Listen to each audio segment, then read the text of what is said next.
Okay, so we're going to factor quadratics, and they've given us this quadratic here. We'll talk about what factoring is essentially. In this case, we want the height to be 0. So this factoring of this is going to help us solve when y is equal to 0. Okay, which means we're going to be finding what are called x-intercepts on a graph. Okay, so if we were to graph this quadratic, we're looking for the values when, because it's negative, it faces down, when it's crossing the x-axis, because h at t, which stands for our y, that's when h at t or y is equal to 0, is on the x-axis here. Okay, so that's where we're factoring to solve these things. There's many ways to factor. I'm going to go through 2, and then I'm going to show you the quadratic formula as a guaranteed way to always work, because sometimes factoring doesn't always work. Yeah, okay, we got one that's very factorable. Okay, in the very first case, the first thing we want to do is look for a common factor. That usually makes things easier. Okay? So actually, we'll factor this 4 different ways. We're going to do it with a common factor and then without one. A common value of -5, or 5 in this case, comes out of everything. We're going to take -5 out. So in other words, I'm going to take -5 out of all of these terms, because 5 is a factor of all of those. Okay? 5 goes into 40 evenly, and it goes into 100. It obviously goes into 5 also. So when we take that out, 0 is equal to -5 will be on our outside of our bracket, and whatever was divided will be left. Well, -5 divided by -5 is 1, so we have 1t squared. -40 divided by 5 is -8, and the t is still there. And 100 divided by -5 will give us -20. Okay, so I've taken the common factor out of this. Now, there's a couple ways I can go about this. Okay. One of the ways we can do this, and we probably could have done this right from the start, is I can look for the factors of the very first term, and the very first coefficient is 1, so 1 and 1. And factors of the last term, well, 20, we have 1 and 20, 2 and 10, and 4 and 5. These are all factors of this term. Now I'm going to show you a shortcut.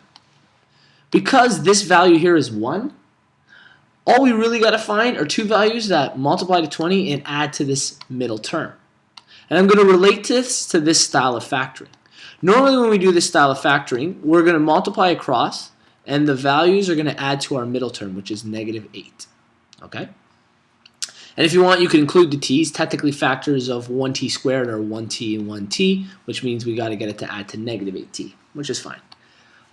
So what I'm going to do is I'm going to jump really quickly through this because we're going to do so many styles. I'm going to tell you that 1 times 2 and 1 times 10 will work. 1t times 2t will give us 2t, and 1t times 10 will give us 10t. And in order for this to work, I need my 10 to actually be a negative value. So this needs to be -10, which now if we think about this, +2 times -10 gives us -20, and we know that +2 and -10 are also -8. So that's an easy way to go about it. Now, again, within this style of factoring, we still have the -5 on the outside. We're going to have 2 brackets now. Well, this column will be our first term. So I'm going to have a 1t and a 1t, or just a t in each. But here's the trick, which won't matter too much in this one, but for other versions it will. Because I did this 1t, let's call him that guy, times the 2, I got to put them in opposite brackets. So I'm going to put +2 in this bracket here. Which means because I did the other 1t, this guy here, times the -10, I got to put the -10 in the other bracket. Now, what you're going to notice is because the first values were the same, it didn't make a difference which one I put it in. But when these values are not the same numbers, that makes a very big difference. Okay? So the factored form of this is -5, t minus 10, and t plus 2. Okay? So I factored that. Remember, I told you I'm going to show you a couple ways to go about this. So let's do that same question again. Still equals 0, and I'll talk about how we can get to 0 again at the end. -5t squared, what was it, plus 40t? Plus 40t plus 100, I believe it was. Well, say I didn't find the common factor, and I started with the first guy. Well, the first guy, factors of the first term. We just talked about doing that. Let's say we just did it that way. Well, we'd have -5, or let's not keep, I guess, yeah, we can keep it. We'll have 5 and 1. We'll talk about the negatives after. So 5t and 1t. Let's say we didn't notice there was that common factor. Okay. Factors of the last term. Well, 100 has a lot of factors. That's why finding a common factor really speeds the process up. 4 goes into 25, 5 goes by 20, 6, 7, 8, 9, and 10 goes by 10. So in this case, I have a lot of factors, and I need their product to add up to our middle term, which is positive 40. Okay? So this one we're going to have to do a little more trial and error. See, these two terms aren't the same. So what we have to do is trial and error by going across and multiplying. 5 times 1 will give us 5t, 1 times 100 will give us 100t, 5 and 100 will not work for 40. So then we go across. Well, that's going to give us 1 in 500. I know that's not going to work, right? So this kind of column is out of order here. Let's try another one. 5 and 2 would give me 10. 50 and 1 would give me 50. Well, that actually might be a pairing that works. So let's check this out. 5t times 2t would give me 10t. And 1t times 50t would give me 50t. We need it to be positive 40, right?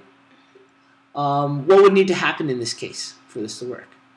The 10 would have to be, okay. Now, because I multiplied by 2, I have to make that 2 negative. So here's our check. What's negative 2 times 50?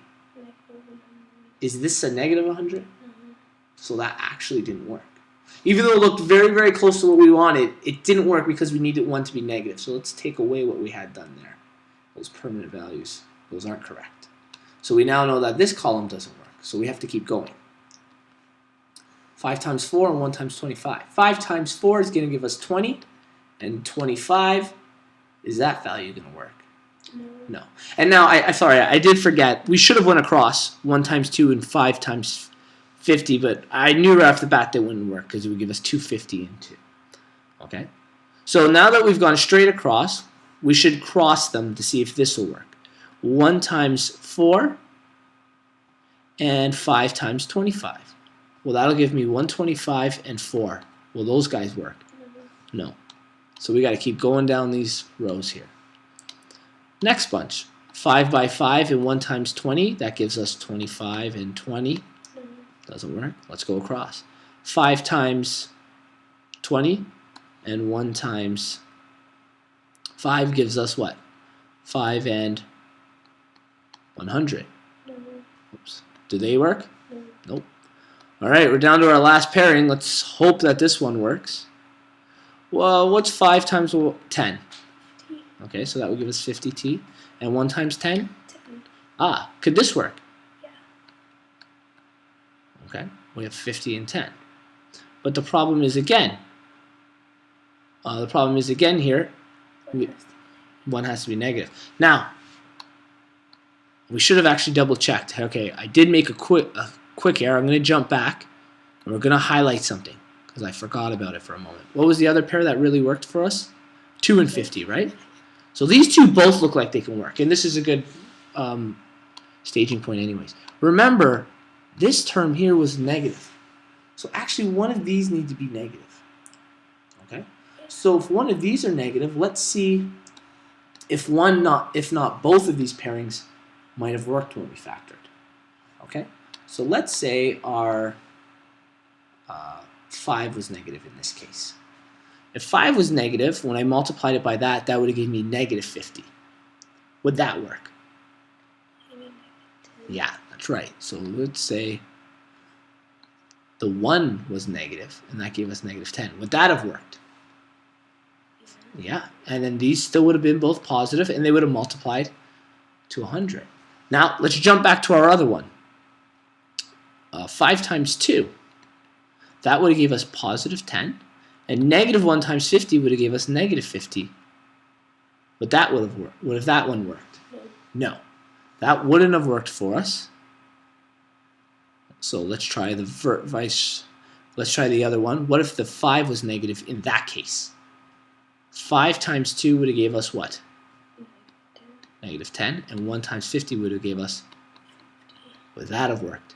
So we ended up with 2 that actually worked in this case. So this has got a bit confusing. I'm going to organize it again for you. In the first values, we found that negative 5t and positive 1t times the pairing of 2 and 50 when we multiply these guys by each other. That one checked out. And the other one checked out when we had positive 5t times 10 and negative 1t times 10. Those were the columns we just used, okay? Does this make sense so far? Mm-hmm. Both of those worked, so we could put those into sets of brackets. Either of these would have worked. Now remember I said whatever we multiplied by, we couldn't put it in the same bracket. So when I go to put these in brackets, I get negative 5t in one bracket. I can't put the 2 in that bracket, so I got to put it in the other bracket. Well, that other bracket will have 1t, and the 50 has to go in the other, so plus 50. This is a different version right here, okay? And in this version, we would have 5t, and I'd have to put plus 10 in one, and negative t, the other plus 10, in the other one. Okay? So when we take a look at this, these are the versions we have for answers. 2 factored forms worked. Okay?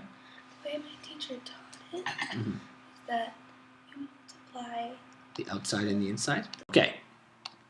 Now, if you remember way back up here, we'd actually taken a common factor of 5 out. Well, how come that really didn't show up in the end here?